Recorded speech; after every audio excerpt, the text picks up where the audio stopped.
तो बच्चों आज हम लोग पढ़ने जा रहे हैं डीएनएफ ब्लॉक के लेक्चर नंबर 2। और बच्चों आप सभी को एनसीईआरटी डीप एनालिसिस सीरीज में स्वागत है। बेटा ये ऐसा इंडिया का ऐसा एक सीरीज है जहाँ पे पूरा एनसीईआरटी बुक को एकदम डिटेल में बेटा एक्सप्लेन किया जा रहा है, क्योंकि एनसीईआरटी बुक हमारे लिए सब कुछ है। एनसीईआरटी बुक आप जेईई मेन उठा लीजिए, आप नीट उठा लीजिए, कोई भी कॉम्पिटिटिव एग्जाम उठा लीजिए, आप बोर्ड एग्जाम उठा लीजिए, बेटा हर एग्जाम में एनसीईआरटी बुक की बहुत ज़रूरत पड़ता है। केमिस्ट्री में एनसीईआरटी से उठा के बेटा क्वेश्चन पूछता है, ये आप सभी को पता है। इसलिए शायद आप सभी लोग इतना प्यार दे रहे हो ये वाला सीरीज़ को। मैं हर एक चीज़ छोटा या बड़ा एक एक वर्ड को मैं बहुत डिटेल में मैं एक्सप्लेन करता हूँ। यही क्या बोलूँ, मतलब यही इस चैनल का मान लो खासियत है कि यहाँ पे जीरो टाइम पास होता है और कॉन्स्टेंटली कंटिन्यूअस यहाँ पे पढ़ाई होता है एंड सिर्फ बच्चों की भलाई के लिए सोचा जाता है और कुछ नहीं होता यहाँ पे। ठीक है, तो बेटा बातचीत बाद में करेंगे। बेटा अभी क्या करते हैं, स्टार्ट करते हैं। और मैं बता देना चाहता हूँ ये लेक्चर नंबर 2 आज जो है बहुत ईजी सा है, बहुत इजी है। इसमें खास कुछ मतलब टफ कुछ चीज़ें में हम यहाँ पे पॉइंट्स हम लोग डिस्कस नहीं करेंगे। बहुत सा इजी सवाल इजी कंसेप्ट हम लोग डिस्कस करेंगे। ये करने के बाद आप लोगों को इसमें जो भी क्वेश्चन आएगा वो आप लोग कर सकते हो। लेकिन अगले लेक्चर में जाने से पहले, जैसे कि लेक्चर नंबर 3 में जाने से पहले यहाँ पे आपको कोऑर्डिनेशन कंपाउंड्स की नॉलेज की जरूरत पड़ेगा, क्योंकि वहाँ पे कॉम्प्लेक्स फॉर्मेशन, कलर, ये वो CFC ये सब चीज़ें यूज़ होगा जो आपको कोऑर्डिनेशन कंपाउंड चैप्टर में मिल जाएगा। तो लेक्चर नंबर 2 आपने देख लिया, सही है, कोई प्रॉब्लम नहीं। लेकिन लेक्चर नंबर 3 में जाने से पहले कोऑर्डिनेशन कंपाउंड चैप्टर आपको आना चाहिए। इसके लिए आप लोग मेरा प्लेलिस्ट को फॉलो करोगे और आपको बाहर से कहीं पर जाने की जरूरत नहीं है। A to Z सब कुछ मैं कवर कर दूंगा। ठीक है बेटा, चलो स्टार्ट करते। पहले बता दे रहा हूँ ये लेक्चर छोटा एंड इजी है, इसमें कोई टफ चीज़ें नहीं आएंगी। लेकिन लेक्चर वाला नंबर 3 जो है वो थोड़ा हटके होने वाला है, क्योंकि उसमें कोऑर्डिनेशन कंपाउंड्स के चैप्टर जो है उसका एप्लीकेशन हमें देखने को मिलेगा। और उस लेक्चर नंबर 3 के बाद और शायद 1-2 लेक्चर, 4 से 5 लेक्चर में बेटा ये वाला चैप्टर पूरा खत्म हो जाएगा। ठीक है, लेकिन बीच में आपको कोऑर्डिनेशन कंपाउंड जरूर देखना है, अदरवाइज बेटा आप रिलेट नहीं कर पाओगे। ठीक है, और एक ही चीज़ें 2-3 बार पढ़ाना बेटा वो टाइम पास है। ठीक है ना, एक ही जगह पे हम बहुत अच्छी तरह से पढ़ाएंगे। जैसे कि कलर ऑफ कॉम्प्लेक्सेस के बारे में, बेटा आपको अगर कॉम्प्लेक्स क्या चीज़ होता है, वो कोऑर्डिनेशन कंपाउंड क्या चीज़ होता है वो आपको पता ही नहीं है, तो आप कैसे समझोगे? तो बेटर पहले वो वाला समझ लो, फिर आके ये देख लेना, या आप कोऑर्डिनेशन कंपाउंड पूरा चैप्टर पहले फिनिश कर लो, फिर आके डीएनए ब्लॉक कर लेना, वो आपका मर्जी है। ठीक है, चलो बेटा स्टार्ट करते हैं। सबसे पहले डेंसिटी जैसे ही बेटा हम पढ़ क्या रहे पहले लास्ट क्लास में जाके देखो। लास्ट क्लास में हमने फंडामेंटल हमने स्टार्ट किया था डी ब्लॉक का। चैप्टर का नाम डीएनए ब्लॉक है, लेकिन हम वन एट ए टाइम दोनों को नहीं पढ़ सकते। हम पहले एनसीईआरटी के अकॉर्डिंग, या कोई भी बेटा कोई भी पढ़ाए, कोई भी टीचर इंडिया का पढ़ाए, वो पहले डी ब्लॉक पढ़ाएगा फिर ए ब्लॉक पढ़ाएगा। ठीक है, तो पहले हम लोग डी ब्लॉक पढ़ रहे थे और जो भी प्रॉपर्टीज के बारे में पढ़ रहे सब डी ब्लॉक की थे। तो आज और एक प्रॉपर्टी हम लोग लेके आए, वो है डेंसिटी। ये फिजिकल प्रॉपर्टी है। ठीक है, तो ये फिजिकल प्रॉपर्टी के अंदर क्या आता है बेटा, डेंसिटी। सबसे पहले बेटा जब भी दिमाग में डेंसिटी वर्ड आता है, जब भी दिमाग में, ठीक है, जब भी दिमाग में बेटा डेंसिटी आता है, सबको पता है बेटा डेंसिटी का मतलब ही होता है मास डिवाइडेड बाय वॉल्यूम। क्या ये बात सबको नहीं पता? यस, ये बात सबको पता है कि density equal to mass by volume. लेकिन इसमें से कुछ हमें चीज़ें निकालना पड़ेगा जो हमारे लिए बहुत इंपॉर्टेंट है। जैसे कि मैं बताना चाहता हूँ, जैसे कि हम मान लो डेंसिटी के बारे में हम जानना चाहते हैं, तो अगर हम मतलब डेंसिटी कैसे चेंज होता है, क्या नहीं होता, वो हम मान लो जानना चाहते हैं। एक चीज देखो ना, मास के साथ ये डायरेक्टली प्रोपोर्शनल है। तो कहीं पे आपको बेटा मास बढ़ रहा है तो आप समझ जाना कि डेंसिटी भी बढ़ेगा, डेंसिटी भी बढ़ेगा। अगर कहीं पे आपको मास डिक्रीज हो रहा है, आपको समझ जाना चाहिए कि मास अगर डिक्रीज हो रहा है, समझ जाना चाहिए सर डेंसिटी भी डिक्रीज होगा। ठीक है, अगर आपको उल्टा करते कहीं अगर आपको दिख रहा है कि सर वॉल्यूम के साथ तो इनवर्सली प्रोपोर्शनल है, अगर आपको कहीं पे वॉल्यूम मान लो बेटा इंक्रीज हो रहा है, तो समझना वॉल्यूम इंक्रीज हो रहा है तो डेंसिटी डिक्रीज होगा। याद रखना, डेंसिटी क्या होगा, डिक्रीज होगा। अगर आपको कहीं पे वॉल्यूम डिक्रीज दिख रहा है तो समझना डेंसिटी भाई साहब इंक्रीज हो रहा है, क्योंकि इनवर्सली प्रोपोर्शनल है। और अगर कहीं पे मास इंक्रीज हो रहा है और वॉल्यूम डिक्रीज हो रहा है, भाई सब सोने पे सुहागा। क्यों बताओ? क्योंकि मास इंक्रीज हो रहा है तो डेंसिटी बढ़ेगा, वॉल्यूम डिक्रीज है फिर भी डेंसिटी बढ़ेगा, वहां पे तो डेंसिटी को बढ़ना ही है, वहां पे डेंसिटी को बढ़ना ही है। चलो इस थ्योरी को आगे लेके जाते हैं एंड डी ब्लॉक में हम लोग एक बार सीरीज में और एक बार मतलब लेफ्ट टू राइट में देखते हैं अलोंग ए पीरियड, और एक बार हम लोग देखेंगे डाउन दी ग्रुप, यानी कि ऊपर से नीचे। ठीक है, दोनों ट्रेंड को हम लोग फॉलो करेंगे। ठीक है, और मेन बात क्या है कि यहाँ पे आपको वेबसाइट या आपको राहुल कैंपस विद राहुल का ऐप दिख जाएगा, वहाँ पे चले जाना बेटा, फ्री डाउनलोड सेक्शन आपको मिलता है। यहाँ पे जाके आप लोग इनका पीडीएफ डाउनलोड कर सकते हो, लेकिन मैं हमेशा मना करता हूँ पीडीएफ डाउनलोड करके मोबाइल में नहीं रखना है, ये हमेशा मैं इसके खिलाफ हूँ। अगर मैं आपको प्रॉपरली ये सब चीज़ें नोट्स आपको प्रोवाइड कर रहा हूँ, क्योंकि मेरे लेक्चर देखने के बाद अगर आपको बाहर से नोट्स बनाना पड़े, आपको अलग से नोट्स चाहिए, तो बेटा लेक्चर देखना बेकार है। आपको मेरे लेक्चर से अंडरस्टैंडिंग भी होना चाहिए, नोट्स भी प्रिपेयर हो जाना चाहिए। इसलिए जो चीज़ें आपको, क्योंकि चीज़ें तो आपको लिख के रखना पड़ेगा ना, क्योंकि जो चीज़ आप लिख के रखो कि 2 महीने बाद बार बार लेक्चर देखोगे क्या, ये गलत बात है। जो बच्चे बार बार लेक्चर देखते हैं, एक ही लेक्चर को 2-3 बार 4 बार 5 बार देखते हैं, साल की शुरुआत में देख रहे हैं, साल के लास्ट में देख रहे हो, बहुत गलत है, क्योंकि आप अननेसेसरी टाइम वेस्ट कर रहे हो। ठीक है, आप जितने टाइम लेक्चर को रिपीट करोगे उतने टाइम पे आप क्या कर सकते हो, उतने टाइम पे आप क्वेश्चन ज़्यादा प्रैक्टिस कर सकते हो। तो लेक्चर को रिपीट मत कीजिएगा। क्या करना है, मैं जब पढ़ा रहा हूँ वीडियो को सामने रख रहा हूँ, आपको लैपटॉप में देख रहे हो, आप टीवी में देख रहे हो, आप मोबाइल में देख रहे हो, आपका मर्जी, मेरे वीडियो को पॉज करो, नोट्स बनाओ, जो भी चीज़ मैं समझा रहा हूँ उसको लिखो, एक्स्ट्रा चीज़ें समझा रहा हूँ साइड में लिखो, ऊपर लिखो, नीचे लिखो, अलग पेन से लिखो, लेकिन नोट्स प्रॉपर्ली बनाओ, हर एक चीज़ लैंग्वेज से लिखो। अपना जो भी मदर टंग है, इंडिया में बेटा बहुत अलग अलग लैंग्वेजेस है, किसी का हिंदी, किसी का बंगाली, किसी का मणिपुरी, जो भी साउथ, जहाँ पर भी आप देख रहे हो, जो भी लैंग्वेज आपको अच्छा लगे, आपका मदर टंग है, उसमें से आप कंसेप्ट को साइड में लिख के रख सकते हो, ताकि आपको लेक्चर दोबारा देखना ना पड़े। रिविजन तो करना ही पड़ेगा आपको, ठीक है ना, रिवीजन तो करना ही पड़ेगा। अगर रिवीजन आपको करना ही पड़ रहा है तो आप नोट्स देख के रिवीजन कीजिएगा, आपको बार बार लेक्चर देखने की जरूरत नहीं। ये बहुत गंदा आदत है। स्टूडेंट क्या करते हैं, अगर इनके पास फैसिलिटीज़ है, ऑनलाइन अवेलेबल है, क्योंकि ये वीडियोस तो बेटा अभी डिलीट होने वाला है नहीं, तो आपको कभी भी मिल जाएगा। तो आप दिमाग में ये पहले मान के चलते हो कि भाई हम क्या करेंगे, अगर भूल गया तो लेक्चर को दोबारा देख लेंगे। मान लो कोई एक छोटा सा टॉपिक भूल गया, छोटा सा कंसेप्ट भूल गया, ठीक है, वो आप रिकेप करके देख सकते हो, ये तो फायदा हो गया ऑनलाइन लेक्चर का। लेकिन आप 2-3 बार रिपीट कर रहे हो और इसके ऊपर आप डिपेंडेंट हो चुके हो, तो आप गलत हो, आप बहुत गलत हो। क्योंकि जब ऑफलाइन, जैसे कि हम लोग जब पढ़े थे, हम लोग ऑनलाइन के स्टूडेंट्स नहीं है, ठीक है, हम प्योरली ऑफलाइन से हम लोग सब पढ़ाई की, अपने पूरा लाइफ एकदम क्लास 1 से लेके अप टू यूनिवर्सिटी हमने पूरा क्या बोला, पूरा हम लोग ऑफलाइन से ही पढ़े हुए, कोई डिजिटल कंटेंट कुछ भी हमारे पास अवेलेबल नहीं था। ठीक है, pen, paper, book, board, white board, chalk board, ये सब था। ठीक है, तो हमें पता है कि हमारे पास बैकअप नहीं है, हमें पता है, सुनना साइकोलॉजी को समझना बेटा, हमें पता है कि हमारे पास बैकअप नहीं है, हमें दोबारा ये लेक्चर कोई नहीं बोलेगा, कोई रिपीट नहीं करेगा, हम कहीं से भी नहीं देख सकते। तो हम जब सुनते थे क्लास में फुल कंसंट्रेशन के साथ सुनते थे, लेकिन आज के डेट में बच्चे क्या करते हैं, फुल कंसंट्रेशन के साथ सुनते नहीं है, ये समझ लेते कि भाई बैकअप तो मिलेगा, लेक्चर तो रिकॉर्डेड फॉर्म में बाद में मिलेगा, तो वहां से देख लेंगे। आप कितने डबल ट्रिपल टाइम आप क्या कर रहे हो, टाइम पास कर रहे हो। तो वो सब चीज़ें आपको बिल्कुल नहीं करना है। आपको क्या करना है, लेक्चर को पहली बार ही सुनते वक्त मन लगा के सुनना है, फुल कंसंट्रेशन के साथ सुनना है। अगर दिमाग में और कोई चल रहा है तो बड़ा लेक्चर बंद करके रख दो, कोई लेक्चर मत सुनो। पहला लेक्चर को अच्छी तरह से सुनो, देखो, नोट्स बनाओ, फिर जरूरत पड़े तो नोट्स को रिवाइज करो, ना कि लेक्चर को दोबारा देखो। ये मेरा रिक्वेस्ट है आप सभी से, ठीक है, ठीक है। अब देखिए यहाँ पे क्या, वाई डेंसिटी इज हाई, ठीक है, high for transition matter. Transition matter density high क्यों होता है, सुनो। Transition matter contains a large number of valence n-1 d electron plus ns electron. ये आप सभी को पता है कि बेटा ये अगर न्यूक्लियस हो रहा है, ठीक है, अगर ये मान लो n-1 d है, तो बेटा ये आपका ns हो रहा है, ठीक है। और मैंने क्या बताया था, d जो होता है बेटा उसका बहुत ही पुअर शील्डिंग इफेक्ट होने की वजह से, इस d का बहुत ही क्या है, पुअर शील्डिंग इफेक्ट होने की वजह से, मतलब स्क्रीनिंग इफेक्ट होने की वजह से ये अच्छा स्क्रीन नहीं कर सकता। तो क्या होता है ना, ये न्यूक्लियस इस एस में जो भी इलेक्ट्रॉन है इसको बहुत ही तेजी से, बहुत ही जोर से इसको अट्रैक्ट कर पाता है। इस वजह से यहाँ पे जो गैप है, ये जो गैप है बेटा, वो वाला गैप डिक्रीज हो जाता है, और ये दोनों n-d एंड ns दोनों बहुत करीब आ जाता है। और जब एनर्जी में बहुत गैप बहुत कम हो तो इलेक्ट्रॉन इधर से उधर जंप कर सकता है। क्योंकि मुझे कोई बोले तो यहाँ से यहाँ जंप करके दिखाओ, मैं आसानी से जंप कर लूँगा, मुझे कोई बोले यहाँ से वहाँ जंप करके दिखाओ, मैं नहीं कर पाऊंगा, क्योंकि ये गैप बहुत ज़्यादा है।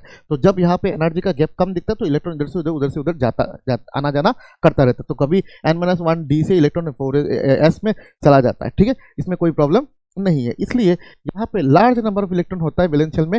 वो कौन सा वैलेंस है, n-1 d एंड ns, ठीक है, दोनों में होता है। This electron participate in the strong metallic bond. क्या होता है मेटेलिक, क्योंकि देखो जब वैलेंस शेल में इलेक्ट्रॉन ज़्यादा हो, ज़्यादा अनपेयर्ड इलेक्ट्रॉन हो, ज़्यादा इलेक्ट्रॉन जब हो तो वो स्ट्रॉन्ग मेटेलिक बॉन्ड बनाता है। क्योंकि आपको पता है कि मेटेलिक बॉन्ड का जो स्ट्रेंथ वो आपको नंबर ऑफ अनपेयर्ड इलेक्ट्रॉन के ऊपर डिपेंड करता है। अब मान लो ये स्ट्रॉन्ग मेटेलिक बॉन्ड बना रहा है एंड ये क्लोजली पैक्ड होता है, क्योंकि ये सॉलिड स्टेट में होता है, और पैकिंग एफिशिएंसी या जो हम बोलते हैं ना क्लोजली पैक्ड, ये सॉलिड स्टेट के लिए वैलिड है।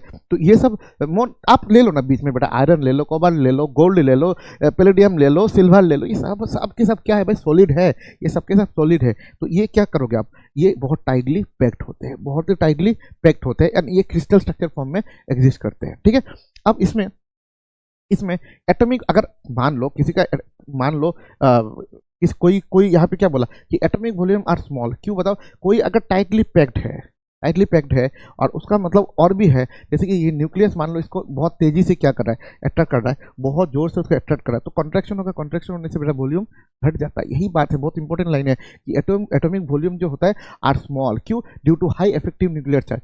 इसका क्या होता है, जेड इफेक्टिव क्या होता है, बहुत ही ज़्यादा होता है, इसका इफेक्टिव न्यूक्लियर चार्ज ज़्यादा होने के कारण क्या होता है, आपका कॉन्ट्रैक्शन हो जाता है, कॉन्ट्रैक्शन होने के कारण वॉल्यूम कम होता है। अब देखो atomic masses are very high, because यहाँ पे क्या हो रहा है, इलेक्ट्रॉन बढ़ रहा है, तो मास क्या होगा, ज़्यादा होगा। अब देखो यहाँ पे सोने पे सुहागा वाला पॉइंट आ गया कि सर मास अगर इंक्रीज होता है तो डेंसिटी इंक्रीज होता है, और यहाँ पे इफेक्टिव न्यूक्लियर चार्ज बढ़ने की वजह से वॉल्यूम डिक्रीज हो रहा है। तो अगर वॉल्यूम डिक्रीज हो रहा है तब भी क्या हो रहा है, वॉल्यूम डिक्रीज हो रहा है तब भी डेंसिटी बढ़ रहा है, और मास अगर इंक्रीज हो रहा है तब भी डेंसिटी बढ़ रहा है। तो ये प्योर इंडिकेशन है, इस बात की प्योर इंडिकेशन है कि मास बढ़ रहा है, वॉल्यूम घट रहा है, तो दोनों ही फैक्टर हमें बता रहा है कि सर डेंसिटी तो बढ़ेगा, तो डेंसिटी क्या होगा, बढ़ेगा। इसलिए डी ब्लॉक मेटल में क्या हो रहा है, डेंसिटी बहुत ही ज़्यादा होता है, density mass by volume, high mass and small volume होने के कारण डेंसिटी बढ़ जाता है। मास ज़्यादा, वॉल्यूम कम, दोनों ही फैक्टर ये बता रहा है कि सर डेंसिटी नाम की जो चीज़ है वो बढ़ना चाहिए, ठीक है, वो बढ़ना चाहिए। यही मेन प्रॉब्लम है। मैं फिर से बता रहा हूँ, यहाँ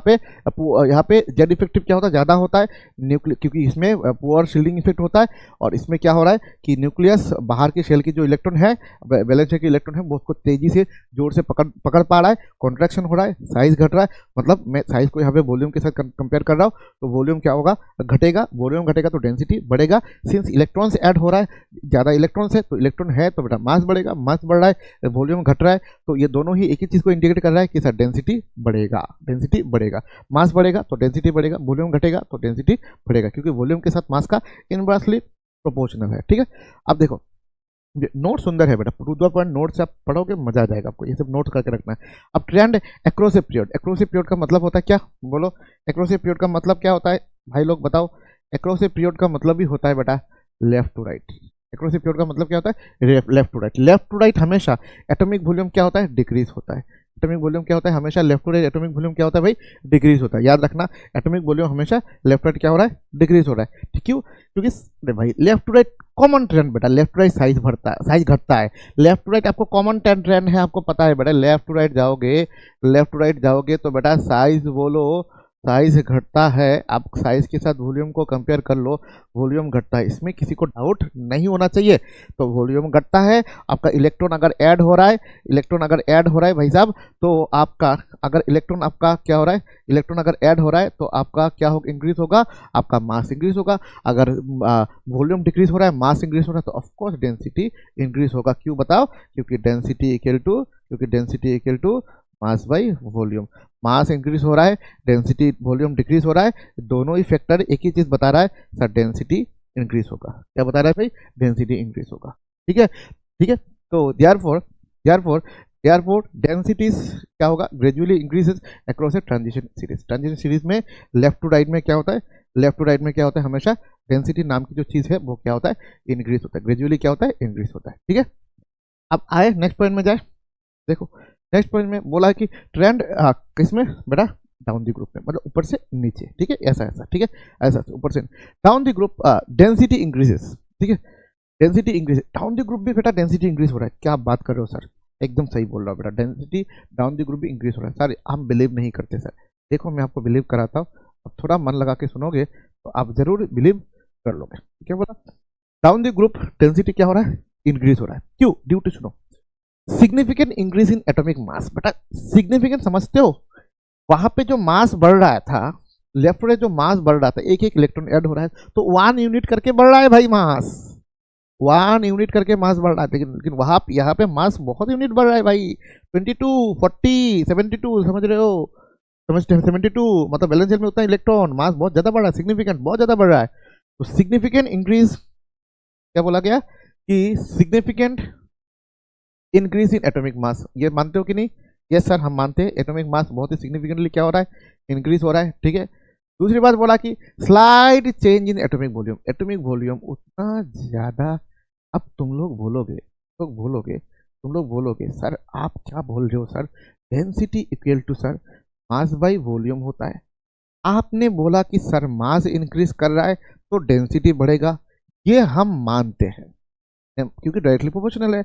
आप बोला कि सर वॉल्यूम डिक्रीज करेगा तो डेंसिटी बढ़ेगा, ये आपने बोला था। लेकिन अगर वॉल्यूम बढ़ गया तो वॉल्यूम मतलब साइज बढ़ गया तो डेंसिटी घट जाएगा, ये भी तो बात सही है। तो आपका पहला वाला फैक्टर हमने मान लिया है, कि सर डाउन द ग्रुप तो मास बढ़ रहा है, वो भी सिग्निफिकेंट बढ़ रहा है, तो ये वाला फैक्ट तो सर आपका सही हो गया सर, इस वजह से सर डेंसिटी बढ़ना चाहिए। लेकिन डाउन द ग्रुप बेटा साइज तो बेटा डिक्रीज होता है, तो साइज क्या होता है, साइज को तो बोल के सर मास बढ़ रहा है, लेकिन डाउन द ग्रुप आपका साइज क्या होता है, इंक्रीज होता है। तो ये तो डिक्रीज वाला फंडा नहीं है सर, ये वाला तो down the group sir size increase होता है। तो साइज इंक्रीज अगर होता है तो आपको डेंसिटी सर घटना चाहिए, आप बोल रहे हो सर डेंसिटी बढ़ रहा है, या तो उल्टा हो गया सर। फिर से मैं रिलेट करने की कोशिश कर रहा हूँ, सर मास बढ़ रहा है तो डेंसिटी बढ़ेगा, of course sir significant amount of mass बढ़ रहा है तो डेंसिटी बढ़ रहा है, पहला फैक्टर सही है। लेकिन ये वाला तो सर वैलिड नहीं हो रहा है क्योंकि डाउन द ग्रुप तो साइज बढ़ता है, तो अगर साइज बढ़ता है मतलब वॉल्यूम बढ़ रहा है तो डेंसिटी घटना चाहिए, और आप बोल रहे हो sir along the period down the group sir density increase होता है, ये कैसे हो गया। सुनो मेरे बात को ध्यान से सुनना, ठीक है, ध्यान से सुनना, मैं कैसे बताता हूँ उसको ध्यान से पूरा दिल से दिमाग से सुनना। बेटा भाई साहब सुनो, लास्ट क्लास आप लोगों ने देखा था डी ब्लॉक में नॉर्मल टेन, यहाँ से यहाँ नॉर्मल टेन फॉलो होता है, मान लो मैं आपको अलग पेन से दिखाता हूँ, यहाँ से यहाँ आप लोगों ने नॉर्मल टेन को फॉलो किया, सर ये बढ़ गया, डाउन द ग्रुप बढ़ना चाहिए लेकिन उतना सिग्निफिकेंट नहीं बढ़ता, ठीक है थोड़ा बहुत बढ़ गया। लेकिन यहाँ पे ये लेंथनर यहाँ पे 4F आ जाता है, 4F आ जाता है, तो लेंथनर कॉन्ट्रेक्शन की वजह से यहाँ पे क्या हो रहा था, लेंथनर कॉन्ट्रेक्शन या आप बोल सकते हो स्ट्रॉन्ग, यहाँ पे क्या हो रहा है, सॉरी पुअर शील्डिंग इफेक्ट की वजह से यहाँ पे साइज ऑलमोस्ट क्या था, इसका और इसका साइज ऑलमोस्ट क्या है, मोलिब्डेनम और टंगस्टन का ऑलमोस्ट क्या है, साइज सेम है, ठीक है सेम है। तो मतलब आप जो बोल रहे हो ना सर कि डाउन दी ग्रुप साइज बढ़ता है, ये पीरियोडिक टेबल में, नॉर्मल पीरियोडिक टेबल में एज ए होल अगर बात करो पीरियोडिक टेबल में वो वैलिड है, वो बात वैलिड है। लेकिन आप पर्टिकुलरली डी ब्लॉक में बोलोगे तो साइज बेटा उतना सिग्निफिकेंटली साइज डिक्रीज नहीं होता, साइज इंक्रीज नहीं होता जितना आप बोल रहे हो। मतलब मैं अगर बताओ कि density equal to mass by volume, ये बोल रहे हो ना, तो मास तो सिग्निफिकेंटली बहुत बड़ा सा जंप कर रहा है, मास इंक्रीज हो रहा है, सोच रहे हो ना 22 से 40, 42, 72 मास जो हो रहा है बेटा बहुत सिग्निफिकेंट अमाउंट क्या हो रहा है, मास बढ़ रहा है। लेकिन वॉल्यूम भी घटना चाहिए, लेकिन वॉल्यूम मतलब साइज थोड़ा तो बढ़ रहा है, लेकिन हाँ मानते हैं हम बढ़ रहे हैं, लेकिन ये बहुत बड़ा सा जंप नहीं है। यहाँ से यहाँ जाओगे तो साइज ऑलमोस्ट इक्वल हो गया, तो ये वॉल्यूम वाला फैक्टर ही क्या हो गया बेटा, गायब हो गया। तो डेंसिटी ओनली डिपेंड कर रहा है किसके ऊपर, मास के ऊपर, जितना मास बढ़ रहा है डेंसिटी बढ़ेगा। मतलब यहाँ पे वॉल्यूम जो है वो उतना इंपॉर्टेंट फैक्टर है ही नहीं, क्योंकि वॉल्यूम उतना सिग्निफिकेंटली नहीं बढ़ रहा है, इवन यहाँ से यहाँ जाओगे तो वॉल्यूम कांस्टेंट रहता है, मतलब साइज कांस्टेंट रहता है। तो यहाँ पे वॉल्यूम का फंडा उतना ज़्यादा ठीक नहीं है, यहाँ पे मास यहाँ पे डोमिनेट कर रहा है, याद रखना मास वाला फैक्टर क्या कर रहा है, यहाँ पे डोमिनेट कर रहा है। इसलिए यहाँ पे बोला गया कि थर्ड ट्रांजिशन सीरीज यानी कि ये वाला बोल रहा है 5D generally show highest density, इसलिए डाउन द ग्रुप क्या हो रहा है, डेंसिटी ज़्यादा होता है, और 5D सीरीज में डेंसिटी क्योंकि मास बहुत ज़्यादा बढ़ जाता है, वॉल्यूम उतना सिग्निफिकेंट रोल प्ले कर नहीं पाता, इसलिए ये 5D सीरीज जो होता है थर्ड ट्रांजिशन सीरीज यानी कि जो 5D सीरीज होता है वो 5D सीरीज क्या करता है, ये हाईएस्ट डेंसिटी, ये वाली जो है ना, ये 3D सीरीज सुनो, ये 3D सीरीज, ये 4D सीरीज, ये 5D सीरीज, ये 5D सीरीज वाले क्या करते हैं, बहुत ही सिग्निफिकेंट क्या, वो हाईएस्ट सिग्निफिकेंट मास होने के कारण वॉल्यूम तो उतना ज़्यादा बढ़ता नहीं है, और मास बहुत ज़्यादा होने के कारण डेंसिटी ज़्यादा होता है, इसलिए 5D सीरीज में ये 5D सीरीज का डेंसिटी बहुत ही ज़्यादा होता है। सर ये वाले कौन है, रेडियो एक्टिव एलिमेंट में, फिलहाल हम इसको नेगलेक्ट करके चल रहे हैं, ठीक है, बात समझ आ रहा है। चलो बेटा आप लोग नोट कीजिएगा, ठीक है, नोट कीजिएगा, ठीक है, फिर हम अगले टॉपिक में चलते हैं। देखो यहाँ पे कुछ क्विज टाइप, क्विज नहीं अब बोल सकते हो, कुछ कंक्लूजन हम हमेशा प्रोवाइड करते हैं आपको, वो सब अच्छी बात है, प्रोवाइड करना चाहिए आपको, ठीक है। यहाँ पे क्या बोला कि इंपॉर्टेंट डाटा, ठीक है, जो भी है क्या बोला कि लोएस्ट डेंसिटी डी ब्लॉक का थर्ड पीरियड में होता है, लोएस्ट 3D सीरीज में scandium lowest density, highest density नीचे होता है किसका, ऑस्मियम इरिडियम, क्योंकि ये हमारा 5D सीरीज का है, डेंसिटी सबसे ज़्यादा होता है। Reason high density because very high atomic mass and very small atomic radii, यानी कि साइज बहुत ही उतना ज़्यादा इंक्रीज नहीं होता है, लेकिन मास बहुत ही ज़्यादा हाई होने के कारण डेंसिटी बढ़ जाता है। इसलिए 5D सीरीज में डेंसिटी क्या होता है, बहुत ही ज़्यादा होता है। ठीक है, ये 5D सीरीज का ये वाला, ये दोनों का डेंसिटी बहुत ही ज़्यादा हाईएस्ट है। ठीक है, क्या मेरी बात समझ आ रहा है? ये सब डाटा याद कर रखना। ठीक है, मैंने लॉजिक भी से समझा दिया ना कि क्या होता है, कैसे होता है। नेक्स्ट देखो, metallic bond strength, enthalpy of atomisation. ठीक है, ये क्या चीज़ होता है एंथैल्पी ऑफ एटमाइजेशन?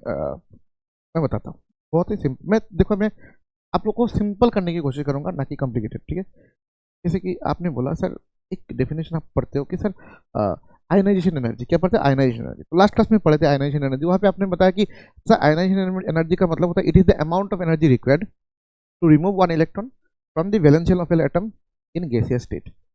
तो आप बोल रहे हो वैलेंस शेल से एक इलेक्ट्रॉन निकालने के लिए जितना इलेक्ट्रॉन चाहिए, लेकिन वो वाला जो मेटल होना चाहिए वो गैसियस स्टेट में होना चाहिए। तो आप सोडियम की अगर बात करें, बेटा सोडियम तो बेटा सॉलिड स्टेट में होता है। तो आप तो पहली बात तो सोडियम सॉलिड से आप इलेक्ट्रॉन निकाल ही नहीं सकते, क्योंकि वो आयनाइजेशन एंथैल्पी का एनर्जी का डेफिनेशन यही नहीं है। तो आपको पहले सोडियम से हीट देके ठीक है, आपको क्या करना पड़ेगा, आपको सोडियम पहले गैस बनाना पड़ेगा, और वहां से बेटा आप जब एक इलेक्ट्रॉन निकालोगे और आप आई एनर्जी दोगे, मतलब आयनाइजेशन एनर्जी दोगे, तब बेटा वो Na+ आएगा। ये जो बात है, ये तो हमारा टॉपिक है नहीं। हमारा टॉपिक है ये वाला, हमारा टॉपिक है ये वाला मतलब हम देखेंगे सर ये से यहाँ स्टेप, और इसको ही बोलते हैं एंथैल्पी ऑफ एटमाइजेशन। मतलब एक सॉलिड से आपको गैस में कन्वर्ट करने के लिए आपको जो अमाउंट ऑफ एनर्जी चाहिए उसको बोलते हैं एंथैल्पी ऑफ एटमाइजेशन। अब सिंपल सी बात है भाई, सुनो। आप आप सॉलिड से गैस में बना रहे हो कोई भी मेटल को, ये किसके ऊपर डिपेंड करता है सर? जितना अनपेयर्ड इलेक्ट्रॉन होगा उतना मेटेलिक बॉन्ड का स्ट्रेंथ होगा। जितना मेटेलिक बॉन्ड का बेटा स्ट्रेंथ होगा, सुनो, जितना मेटेलिक बॉन्ड का स्ट्रेंथ होगा होगा आपको एनर्जी ज़्यादा चाहिए, उसको एंथैल्पी ऑफ एटमाइजेशन आपको ज़्यादा चाहिए। तो यही बात है मेटेलिक बॉन्ड का स्ट्रेंथ, यही बात है कि मेटेलिक बॉन्ड का स्ट्रेंथ एंड आपका एंथैल्पी ऑफ एटमाइजेशन, ये दोनों ऑलमोस्ट क्या है, सेम चीज़ है। यहाँ पे क्या बोला गया, मन लगा के सुनना, कि enthalpy of atomisation is the amount of energy required. देखो यहाँ पे प्लस, यहाँ पे एनर्जी देना पड़ेगा, प्लस, जैसे आयनाइजेशन एनर्जी में एनर्जी देना पड़ता है, ये भी प्लस है। क्या बोला एंथैल्पी ऑफ एटमाइजेशन? क्या बोला? It is the amount of energy required to convert one mole of metal in solid state, जो सॉलिड स्टेट में हो उससे कन्वर्ट करना है आपको गैसियस स्टेट में। गैसियस सॉलिड स्टेट से गैसियस स्टेट में कन्वर्ट करने के लिए आपको जितना अमाउंट ऑफ एनर्जी चाहिए वही होता है आपका enthalpy of atomisation. It is directly reflect the metallic bond strength. भाई सिंपल सी बात है, मेटेलिक बॉन्ड स्ट्रेंथ जितना ज़्यादा होगा उतना ज़्यादा आपको एनर्जी चाहिए। और मेटेलिक बॉन्ड स्ट्रेंथ कब होता है, ज़्यादा कब होता है? जब मेटेलिक बॉन्ड स्ट्रॉन्ग होते हैं। मेटेलिक बॉन्ड कब स्ट्रॉन्ग होते हैं? जब नंबर ऑफ अनपेयर्ड इलेक्ट्रॉन ज़्यादा होते हैं। तो ये सब बात आपको ध्यान पे रखना पड़ेगा। Higher the enthalpy of atomisation, जितना ज़्यादा एंथैल्पी ऑफ एटमाइजेशन चाहिए, ठीक है, स्ट्रॉन्गर क्या होगा, stronger metallic bonding, metallic bonding, higher enthalpy of atomisation. ठीक है, मतलब स्ट्रॉन्गर मेटेलिक बॉन्डिंग, मतलब जितना अनपेयर्ड इलेक्ट्रॉन होगा उतना ज़्यादा स्ट्रॉन्गर मेटेलिक बॉन्ड होगा। जितना ज़्यादा स्ट्रॉन्गर मेटेलिक बॉन्ड होंगे उतना एंथैल्पी ऑफ एटमाइजेशन आपको ज़्यादा लगेगा, मतलब आपको ज़्यादा एनर्जी प्रोवाइड करना पड़ेगा। ठीक है, इतना समझ में आ गया? इसमें वही बात है, नहीं कुछ भी नहीं है, वही बात है कि number of unpaired electron, D electron अगर इंक्रीज हो रहा है, वो जो मैंने बोला था, तो अनपेयर्ड इलेक्ट्रॉन इंक्रीज होगा तो मेटेलिक बॉन्डिंग क्या होगा, इंक्रीज होगा। ठीक है, फिर क्या बोल रहा है, फिर बोला है कि एटॉमिक साइज, अगर स्मॉलर रेडियस होगा तो स्ट्रॉन्गर बॉन्डिंग होगा, हाई एंथैल्पी ऑफ एटमाइजेशन चाहिए, क्योंकि स्मॉल अगर रेडियस हो गया तो इफेक्टिव न्यूक्लियर चार्ज भी क्या हो जाएगा, बढ़ जाएगा।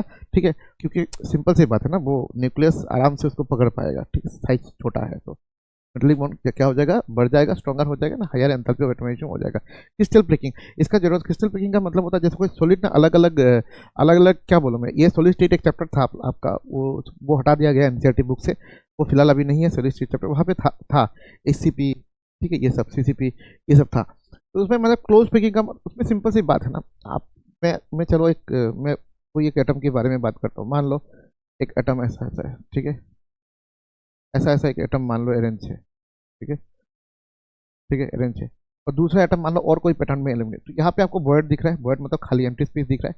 तो मेटल एंड एम्प्टी स्पेस दिख रहा है कि नहीं? मैं आपको सिंपल एकदम, जिसको कुछ नहीं है मतलब इस चैप्टर के बारे में कोई आइडिया नहीं, क्योंकि एनसीईआरटी में है नहीं, तो आइडिया कहाँ से होगा, ठीक है ना।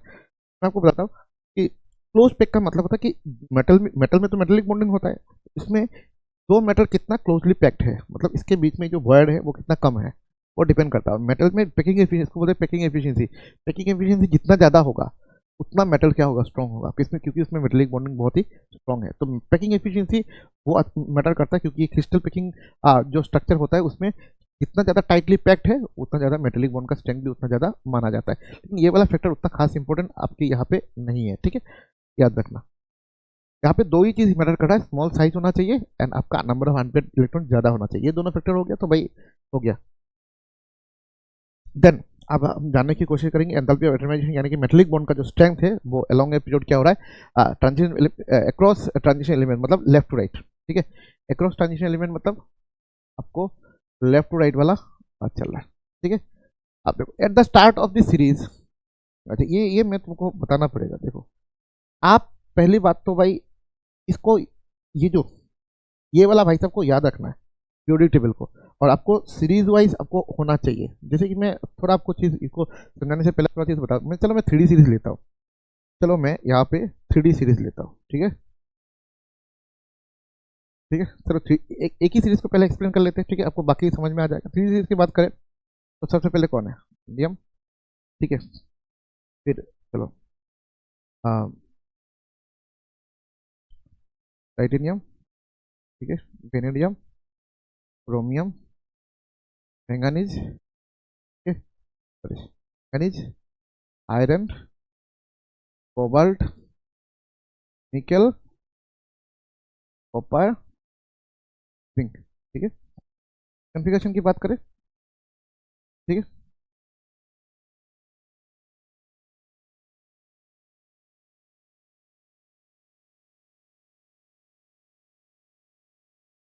ठीक है, थोड़ा टेढ़ा पेढ़ा हो जाता है बेटा,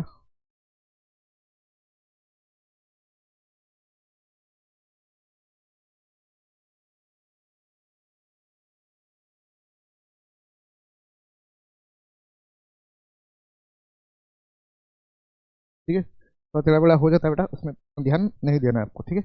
इसका कॉन्फ़िगरेशन क्या होता है, 4s2 3d1, इसका क्या होता है बेटा, 4s2 3d2, इसका क्या होता है, 4s2 3d3, इसका क्या आपने आपको मैंने बताया था लास्ट क्लास में, 4s1 3d5, इसका कितना होता है, 4s2 3d5, इसका कितना होता है, 4s2 3d6, इसका कितना होता है, 4s2 3d7, इसका कितना होता है, 4s2 3d8, इसका 4s2 3d9, इसका 4s2 3d3, ठीक है। अब यहाँ पे और एक कॉलम, मतलब सॉरी और एक रो हम लोग यहाँ पे लिखेंगे, जिसमें हम लोग लिखेंगे कि ये तो हो गया आपका कॉन्फ़िगरेशन, ये क्या था, डी ब्लॉक एलिमेंट का कॉन्फ़िगरेशन था। लेकिन अगर हम लोग बोले कि नंबर ऑफ अनपेड इलेक्ट्रॉन,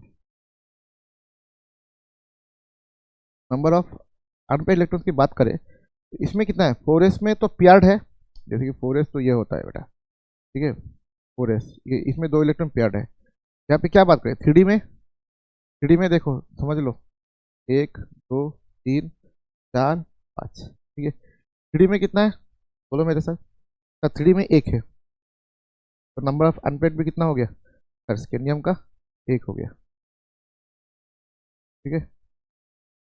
इसका 4s तो छोड़ो, ये तो प्यार्ड है, इसमें 3d2, तो हार्न्स रूल को फॉलो करते हुए, हम एक इलेक्ट्रॉन कहाँ पे भरेंगे, यहाँ पे, ठीक है, ठीक है। तो यहाँ पे अनपेड इलेक्ट्रॉन कितना हो गया, 2 हो गया, 3d3 मतलब अनपेड इलेक्ट्रॉन 3 हो गया। उसके बाद 3d5 मतलब 4s1 मतलब यहाँ पे एक अनपेड इलेक्ट्रॉन, समझना, यहाँ 4s1 मतलब यहाँ पे एक अनपेड इलेक्ट्रॉन और यहाँ पे 5 इलेक्ट्रॉन, तो कितना होगा, 5 और 1 6, कितना हो गया 6। फिर यहाँ पे 4s2 और यहाँ पे 5, तो कितना हो रहा है 3d5 मतलब 5 अनपेड इलेक्ट्रॉन। फिर 3d6 का मतलब होता है कि 5 हो गया ना, छठा यहाँ पे देंगे तो क्या होगा, 4 अनपेड इलेक्ट्रॉन हो रहा है, कितना इलेक्ट्रॉन हो रहा है, 4 अनपेड इलेक्ट्रॉन। फिर 3d7 मतलब यहाँ पे तो कितना अनपेड इलेक्ट्रॉन बच रहा है सर, 3 अनपेड इलेक्ट्रॉन, तो यहाँ पे हो गया 3 अनपेड इलेक्ट्रॉन। फिर 3d8 मतलब यहाँ पे देंगे कितना अनपेड इलेक्ट्रॉन बच रहा है सर, 2 अनपेड इलेक्ट्रॉन बच रहा है। फिर हम देखें 3d9, 3d9 मतलब कितना अनपेड इलेक्ट्रॉन बच रहा है सर, एक अनपेड इलेक्ट्रॉन। फिर 3d10 मतलब 0 अनपेड इलेक्ट्रॉन, ठीक है, 0, कितना हो गया 0।